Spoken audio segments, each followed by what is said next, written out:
여러분 안녕하십니까? 한 주간의 PUBS 뉴스를 전해드리겠습니다. 첫 소식입니다.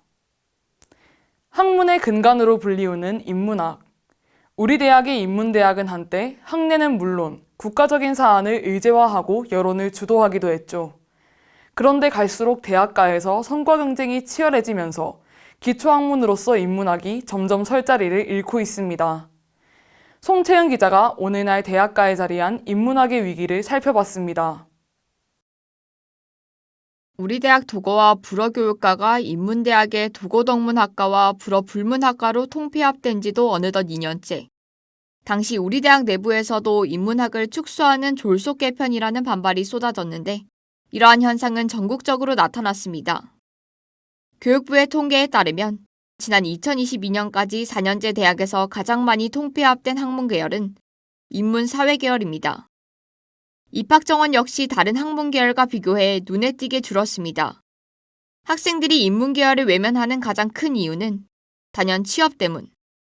실제 취업률도 여러 학문 계열 가운데 가장 낮은 수준인데다가 인문학은 취업에 불리하다는 인식까지 널리 퍼져 있어 학생들이 쉽사리 선택하지 못하는 겁니다.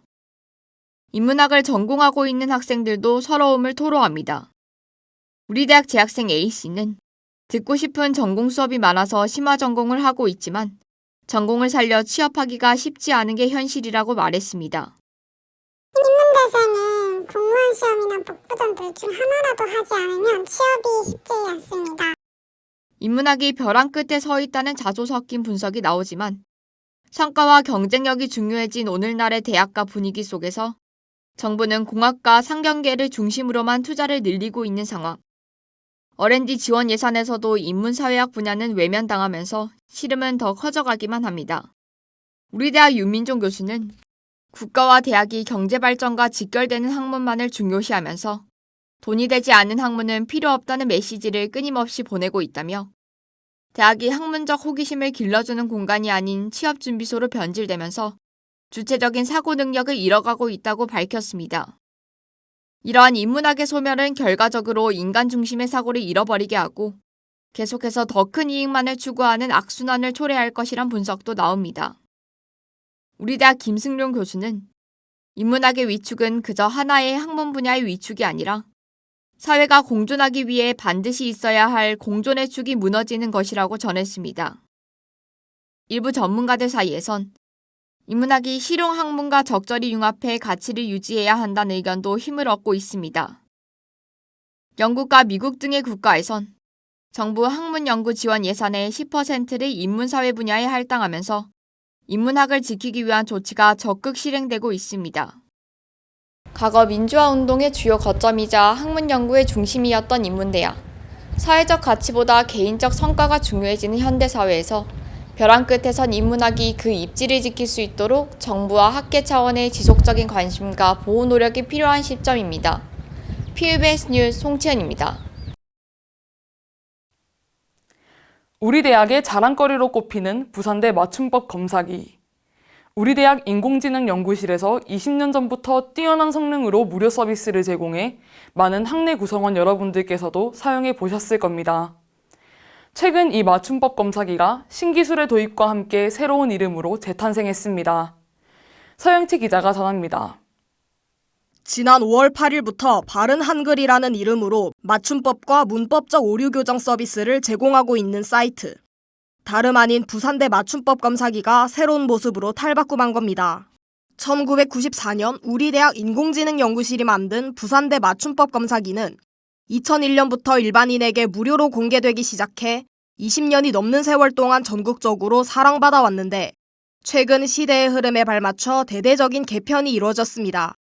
가장 눈에 띄는 변화로 꼽히는 건 사용자 인터페이스, 즉 서비스 화면 자체의 개선입니다.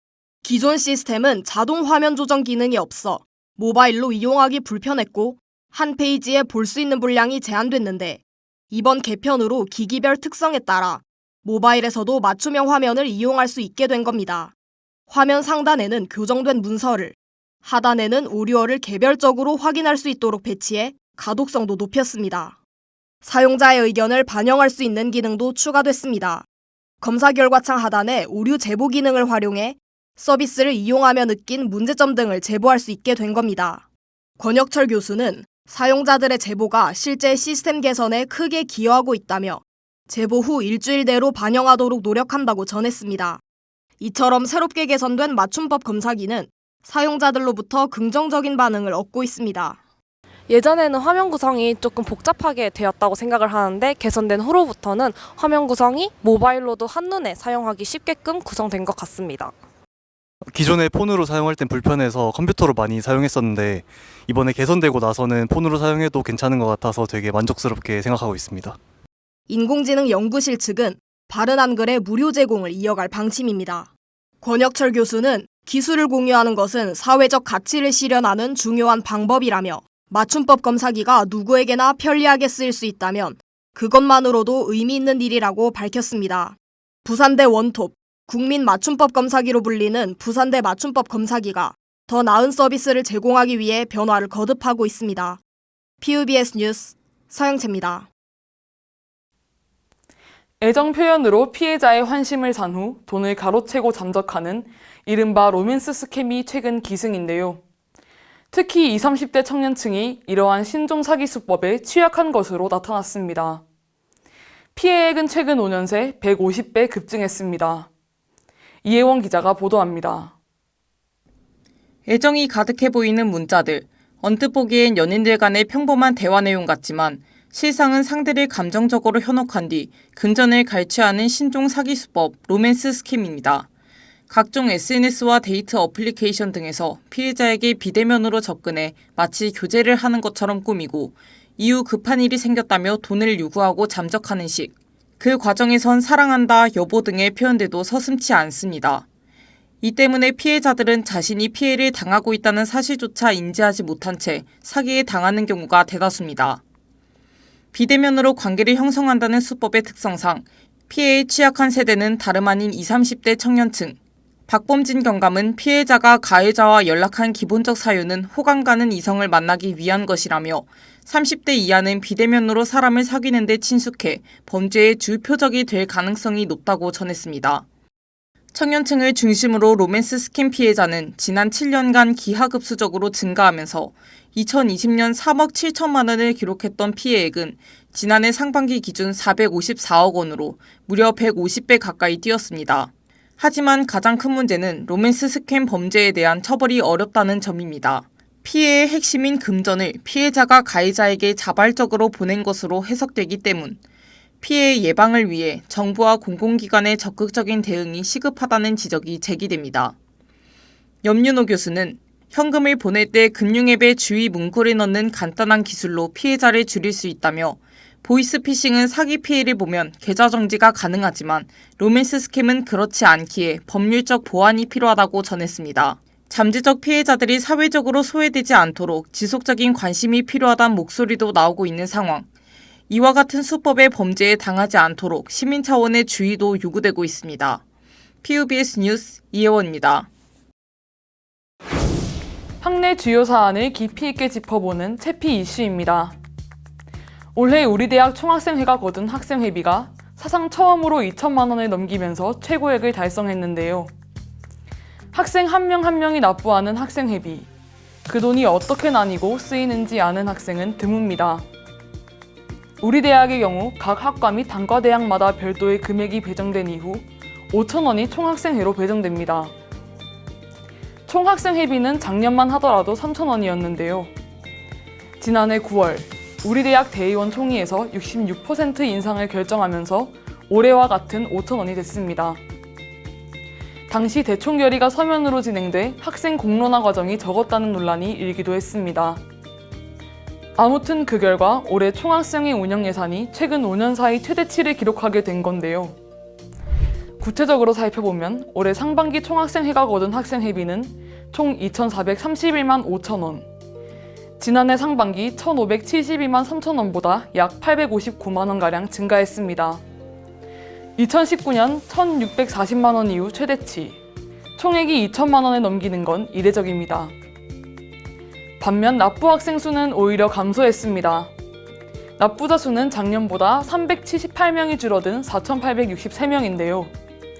전체 재학생 약 2만 명 가운데 회비를 납부한 학생 비율은 24%에 불과한 겁니다.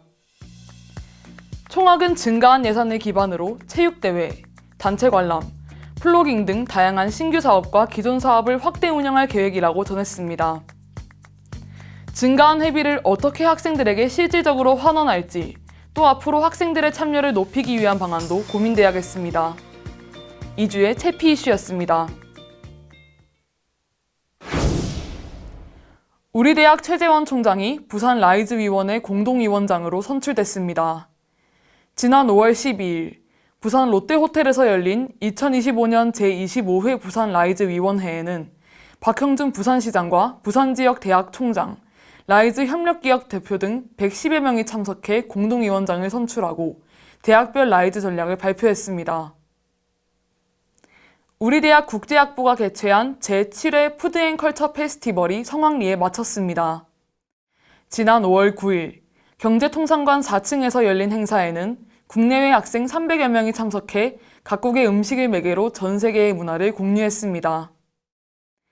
우리 대학 도서관이 김초엽 작가를 초청해 저자와의 만남을 열었습니다. 지난 5월 21일 새벽벌 도서관 새벽마루에서 열린 강연에서 김 작가는 SF, 다른 세계를 감각하는 법을 주제로 인간과 다른 감각 세계를 상상하는 SF의 의미를 전했습니다. 제21대 대통령 선거에 출마한 이준석 개혁신당 후보가 우리 대학에 방문했습니다.